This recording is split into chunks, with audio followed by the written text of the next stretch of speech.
Assalamu alaikum everyone, I hope you would be fit and fine. So today I have come along with a new lecture as we discussed about tenses in our last lecture. So today we are going to describe its kinds. आज हम tenses की kinds one by one सीखने जा रहे हैं, which is very important to know. I told you in my previous lecture that tenses are very vital in learning English. बहुत important है आपकी learning English में. The reason behind that is everything is related to tenses. चाहे वो आपके active passive voice हैं, direct indirect हैं, structures हैं, मॉडल वर्ब्स हैं, everything is related to tenses. So tenses की काइंड्स अगर आपने अच्छे से सीख ली और समझ ली, so then everything gets easier with the passage of time. खैर, जो सबसे पहला टेंस हम सीखेंगे, काइंड्स में पहले भी आपको बता चुका हूँ, एक दफ़ा और आपको बता रहा हूँ. 12 काइंड्स होती हैं टेंसेस की. टेंसेस 3 होते हैं, past, present and future. Kinds 12 होती हैं, right? Past simple, past continuous, past perfect continuous. इसी तरह present simple, present continuous, present perfect and present perfect continuous. इसी तरह future simple, future continuous, future perfect and future perfect continuous.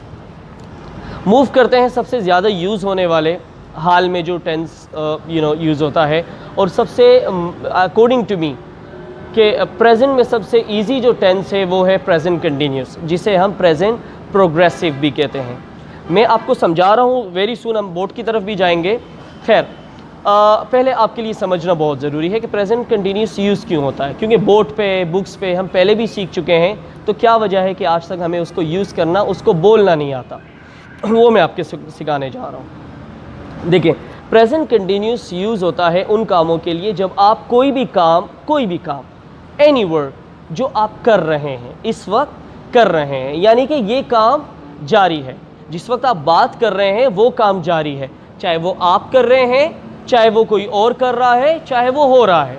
लेकिन जिस वक्त आप बोल रहे हैं उस वक्त उस काम का हो रहा होना ज़रूरी है, राइट? एक तो ये आइडेंटिफिकेशन है कि अब मुझे प्रेजेंट कंटिन्यूस में बोलना है. दूसरी आइडेंटिफिकेशन क्या है कि आपको आसानी से पता चल जाता है कि कौन सा काम हो रहा है. एक काम जो अभी मुकम्मल ना हुआ हो, अभी मैं लेक्चर दे रहा हूँ, मुकम्मल नहीं हुआ, तो ये क्या है? प्रेजेंट कंटिन्यूस है. आप लेक्चर सुन रहे हैं, अभी मुकम्मल नहीं हुआ, ये क्या है? प्रेजेंट कंटिन्यूस है. कैमरा सामने चल रहा है, प्रेजेंट कंटिन्यूस है. मैं बोल रहा हूँ, अभी खामोश नहीं हुआ, बोले जा रहा हूँ, मुकम्मल नहीं हुआ, क्या है? प्रेजेंट कंटिन्यूस है. मेरे सामने बाहर रोड पे गाड़ियाँ चल रही हैं, अपनी मंजिल तक नहीं पहुँची हैं, प्रेजेंट कंटिन्यूस है. So that's how you use present continuous. यानी कि अपने अराउंड जब आप देखेंगे कि ये काम मुल्क में, शहर में, मेरे सामने हो रहा है, इस वक्त हो रहा है, मुकम्मल नहीं हुआ, तो इसका मतलब ये है कि ये आपने प्रेजेंट कंटिन्यूस में ही बोलना है. और प्रेजेंट कंटिन्यूस में याद रखें, हमेशा एक्शन के साथ ING फॉर्म लगती है, right? I am speaking, you are listening, we are learning. Fine.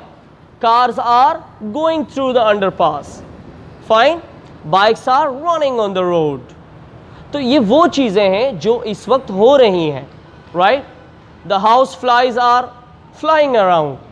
Fine. So that's going on. तो जो काम इस वक्त हो रहा है, आपके अराउंड हो रहा है, चाहे आपके सामने हो रहा है या आपको नज़र नहीं भी आ रहा, लेकिन आपको पता है कि ये काम हो रहा है, तो उसके लिए हम प्रेजेंट कंटिन्यूस ही यूज़ करते हैं. कोई और टेंस हम नहीं यूज़ कर सकते. और प्रेजेंट कंटिन्यूस यूज़ करने के लिए आपको ING फॉर्म लाजमी यूज़ करनी होती है. याद रखो, जो काम रनिंग में होता है तो उसके लिए हम ING फॉर्म यूज़ करते हैं हर एक्शन के साथ. चाहे वो एक्ट है तो एक्टिंग हो जाता है, कुक है तो कुकिंग हो जाता है, मेक है तो मेकिंग हो जाता है, फ्लाई है तो फ्लाइंग हो जाता है, स्पीक है तो स्पीकिंग हो जाता है. इस तरह से, राइट? मैंने आपको एग्जाम्पल भी दी, जैसे I am speaking, you are listening and we are learning English. Fine. They are walking, she is making tea or he is reading something. तो ये सब क्या हो रहा है? जैसे अब आप अपने इर्द गिर्द देखें, जिस वक्त आप ये वीडियो देख रहे हैं, अपने इर्द गिर्द देखें. अगर आप अकेले हैं, इमेजिन करें कि शायद आपके भाई क्या कर रहे हैं, अब अगर आपको नज़र आ रहे हैं तो आप इंग्लिश में बोल सकते हैं, right? My mother is cooking, fine. My brother is watching TV, my sister is studying and my father is using mobile. right, and my cousin is using laptop or something, anything, right. तो इस तरह से, खैर इसका formula मैं आपको लिखवाने जा रहा हूँ, चलते हैं बोर्ड की तरफ, so that you can understand the structure of it easily, but उससे ज़्यादा ज़रूरी आपका समझना है, right. So again I am telling you, अगर आपको समझ नहीं आता आप दोबारा सुने, फिर भी समझ नहीं आता आप कमेंट्स में लिखें कि सर ये चीज़ हमें समझ नहीं आई, ताकि मैं आपको ईजिली वो समझा सकूँ. चलें बोर्ड की तरफ. So in present continuous we do what,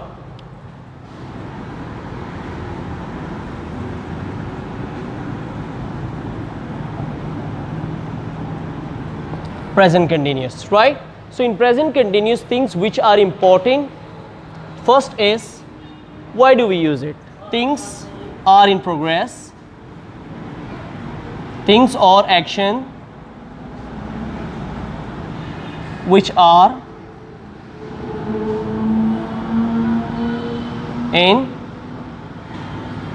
progress, यानी कि वो चीज़ें या वो एक्शन जो कि प्रोग्रेस में होते हैं, जो उस वक्त हो रहे हैं जिस वक्त आप बात कर रहे हैं, राइट. आप बात करते हैं फ़ोन पे, कोई आपको डिस्टर्ब कर रहा है, आप कहते हैं wait I am talking to somebody, fine. आप कुछ लिख रहे हैं, कोई कहे यार पेन दो, वेट आई एम राइटिंग, इसी तरह कहते हैं ना, फाइन. अच्छा जी, आप को कोई बुला रहा है और आप खाना खा रहे हैं उस वक्त, तो क्या कहते हैं, wait I am eating, wait I am having dinner, wait I am having lunch, something like that. तो जो काम भी आप कर रहे हैं प्रोग्रेस में है, उसके लिए हम प्रेजेंट कंटिन्यूस यूज़ करते हैं. और प्रेजेंट कंटिन्यूस में fourth form is very important. Her action के साथ आपने ing लगाना है. एक्शन क्या होता है वो मैं आपको बताने जा रहा हूँ. सी, सब्जेक्ट मैं पहले भी बता चुका हूँ, सब्जेक्ट का मतलब आई, ही, शी, इट, मतलब जो जिसके बारे में आप बात कर रहे हैं. आई am eating, he is eating, she is eating, they are eating, I am talking, she is talking, he is talking, they are talking या we are talking, right. तो वो सब्जेक्ट होता है. सब्जेक्ट के बाद बी वर्ब. बी वर्ब का मतलब क्या है, is am are. I am, she is, he is, they are, we are, right. उसके बाद fourth form of verb. Fourth form का मतलब क्या है, यानी ing फॉर्म. हर एक्शन, वर्ब क्या है, एक्शन है, मतलब ईटिंग जो काम है ना, काम जिस काम के बारे में आप बता रहे हैं वो वर्ब होता है. सब्जेक्ट में बंदा आ गया जो काम कर रहा है, हेल्पिंग वर्ब वो आ गया जो सब्जेक्ट के बाद लगता है, एक्शन वो आ गया जो काम आप बता रहे हैं कि मैं ये कर रहा हूँ. I am writing, I am speaking, you are listening, you are watching, they are talking, they are having dinner, something like that. तो और अगर ऑब्जेक्ट आप बताना चाहें तो बता सकते हैं, ना बताना चाहें तो ज़रूरी नहीं है. कहीं पर ज़रूरी होता है और कहीं पर ज़रूरी नहीं होता. अगर आपको दूर से लगता है कि यार वो कुछ पी रहे हैं, लेकिन आपको नहीं पता कि वो क्या पी रहे हैं, तो फिर आप ऑब्जेक्ट कहाँ से बताएंगे, फाइन. फिर आप ऑब्जेक्ट नहीं बता सकते. फिर आप यही कह सकते हैं they are drinking, they are eating और दे आर टॉकिंग. अब आपको ये नहीं पता कि क्या बात कर रहे हैं, तो आप क्या कहेंगे, दे आर टॉकिंग, फाइन. और ऑब्जेक्ट तब आता जाता है जब आप जो काम कर रहे हैं, राइट, जिस पर कर रहे हैं, अगर वो आप मेंशन करना चाहें तो फिर ऑब्जेक्ट भी आ जाएगा.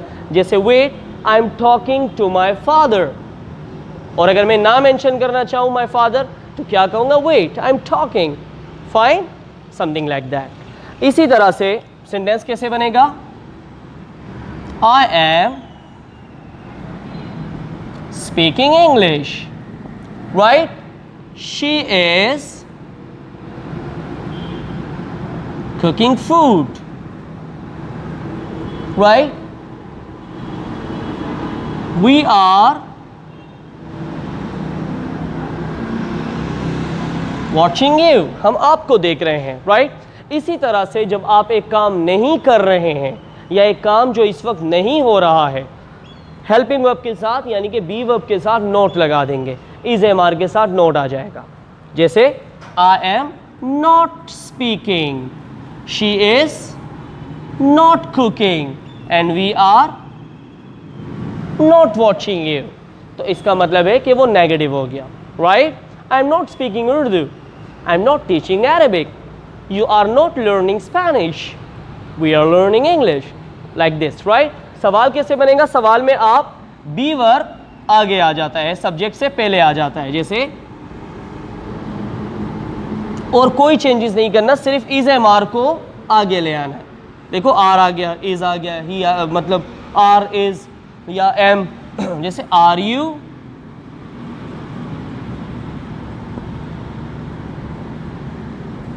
Are you learning English,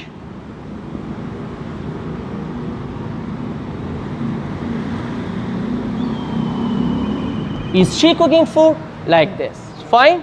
So that's how we make its all structure and we use present continuous. I hope so that you have understood it, and if you haven't understood it properly, so you gotta do what? You gotta comment me so that I can help you in a better way. Thank you very much. Take care. Bye bye and hasta la vista.